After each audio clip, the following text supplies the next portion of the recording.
All right, welcome back. Today, we are diving into something that is seriously going to shake up how we use technology. I'm talking about agentic AI.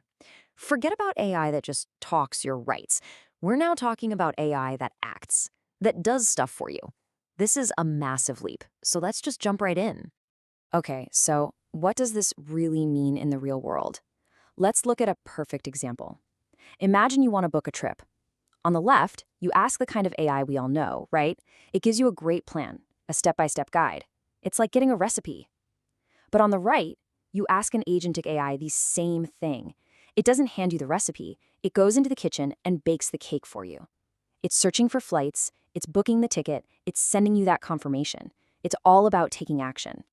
And that right there, that jump from just giving answers to taking action, that's the whole ballgame. That's what we're going to dig into. It's a total shift in how we think about tech. We're moving from an AI that's like a consultant to an AI that's like an employee you can delegate tasks to. The ability to just do things on its own. Well, that's agentic AI, and it's poised to be a massive game changer for getting stuff done. So, the key word here, the most important concept, is agency. It means this AI has the power to act on its own. Think about that. You're not feeding it a list of detailed instructions. Nope, you just give it the end goal, and it figures out all the steps and actually does them, all by itself. Yeah, this quote really nails it. It's less like a tool you have to babysit, and more like a super smart personal assistant. The kind that doesn't just wait for you to tell it what to do next. It thinks ahead, it completes the task, and you don't have to micromanage a single thing. I love this because it gives us a really simple formula to wrap our heads around this. Agentic AI didn't just appear out of nowhere, you see.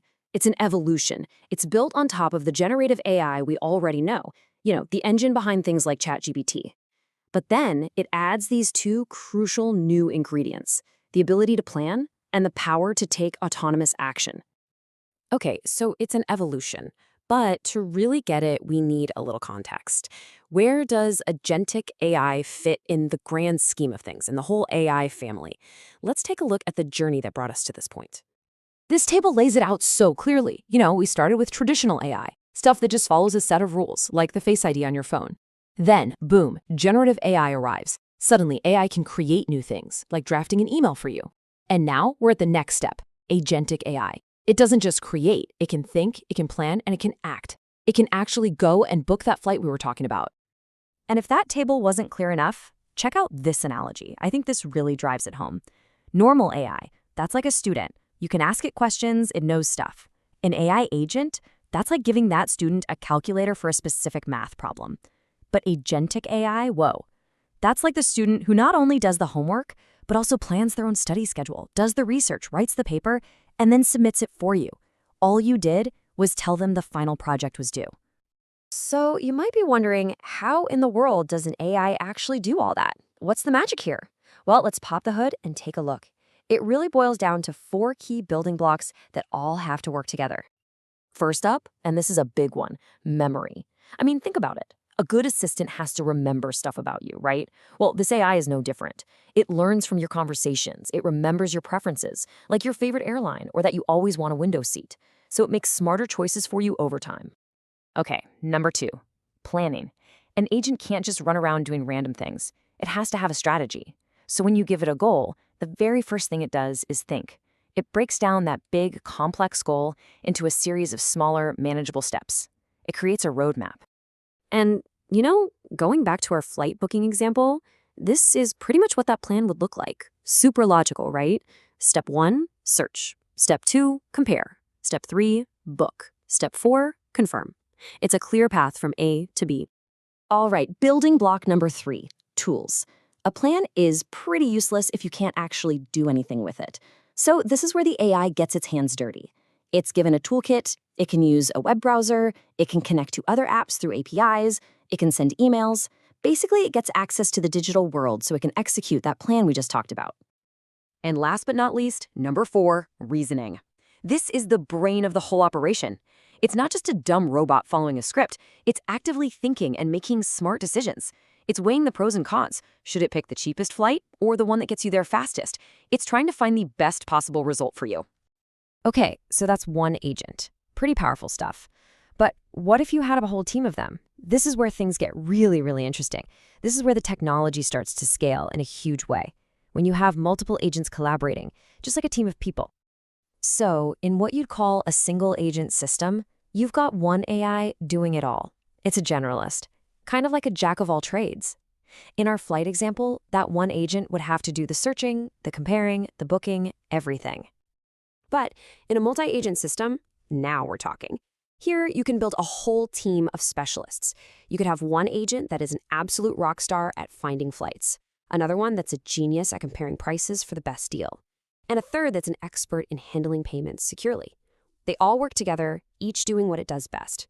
It's just like having different departments in a company, and it's way more powerful. Now, I know what you're probably thinking. With all this AI acting on its own, what about safety? What about control? And that's a great question. That's why the concept of a human in the loop is so important. It's basically a safety check. The AI does all the hard work, but before it does something critical, like, spending your money, it stops and asks for your approval. It makes sure you are always in the driver's seat. All right, this all sounds amazing in theory, super powerful. But let's get practical. What can you actually do with this stuff, like right now? Honestly, the sky's the limit here. We've beaten the flight booking example to death, but think bigger. Imagine giving an agent a 100-page PDF, like a dense financial report, and just being able to ask it complex questions. Or, get this, what if you gave it a huge long-term goal? Something like, hey, grow this social media page from scratch. Let's stick with that social media idea for a second because it's a perfect example of the big shift here. Notice, you're not telling it what to do.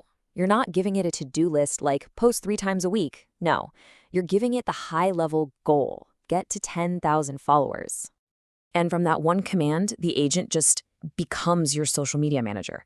It's creating the content, it's analyzing the data to see what works, it's posting every day, it's replying to comments, and this is the crazy part, it's constantly learning and tweaking its own strategy to get closer and closer to that goal. It's running the whole show. So when you boil it all down, we are really changing how we work with AI.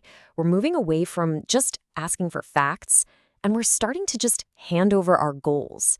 And that leaves me with one last question for you. If you had your own personal AI agent, one that was super smart and never got tired,